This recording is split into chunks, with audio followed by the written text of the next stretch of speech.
तुम्ही थोडं फक्त बोला. बोला. आज छत्रपती शिवाजी महाराजांचा शिवराज्याभिषेक दिन आहे. त्यानिमित्त इथे दरवर्षी रक्तदान शिबिर आयोजित केलं जातं.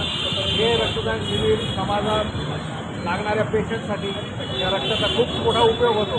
कारण की उन्हाळ्यात रक्तदानाचं प्रमाण कमी झालेलं असतं. कारण की कॉलेज इन्स्टिट्यूट बंद असतात.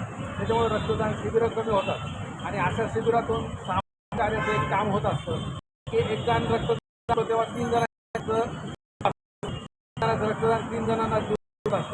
कारण की याच्यातून वेगवेगळे आपण फॉर्म तयार करतो. जसं आहे सेल्स, त्याच्यानंतर प्लेटलेट आणि प्लाझ्मा असे वेगवेगळे कॉम्पोनंट वेगवेगळ्या पेशंटला जातात आणि म्हणून आपण जणांचं रक्तदान 3 जणांना रक्तदान हे सर्वस्वी फायदेशीर असतं. कारण की रक्तदान केल्यानंतर कोलेस्ट्रॉल वाढत नाही, त्याचा धोका कमी होतो.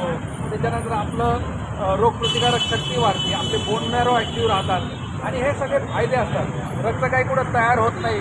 त्याच्यामुळं जोपर्यंत माणूस एक रक्तदान करत नाही तोपर्यंत दुसऱ्या माणसाला रक्त मिळत नाही. रक्तपेढी एक माध्यम आहे. तुमचं सुरक्षित रक्त घ्यायचं आणि ते आणखी सुरक्षित करून द्यायचं. आणखी सुरक्षित म्हणजे काय करायचं तर त्याचं HIV बन, HIV-2, कावीळ, मलेरिया, गुप्तरोग अशा सगळ्या तपासण्या करायच्या आणि मग ते पेशंटला देण्यायोग्य आहे किंवा नाही हे त्याच्यातून निष्कर्ष निघतो आणि मग ते रक्त असं चांगलं पेशंटला दिलं जातं. आपल्याकडे नॅट नावाचं तंत्र आहे जे की कुठं महाराष्ट्रभर कुठं मराठवाड्यात दिलेच नाही आहे. ते फक्त दत्ताजी भाडे रक्तपेढीचंच आहे.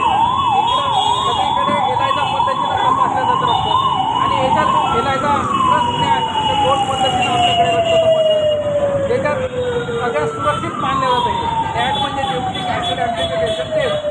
त्याच्यात रक्ताचं जे HIV, HbA जे आहे ते लवकर कळण्याचं साधन आहे. त्याच्यामुळं 99% सुरक्षित रक्त पेशंटला मिळतं. असं हे सगळं रक्तदानामुळं शक्य होत असतं.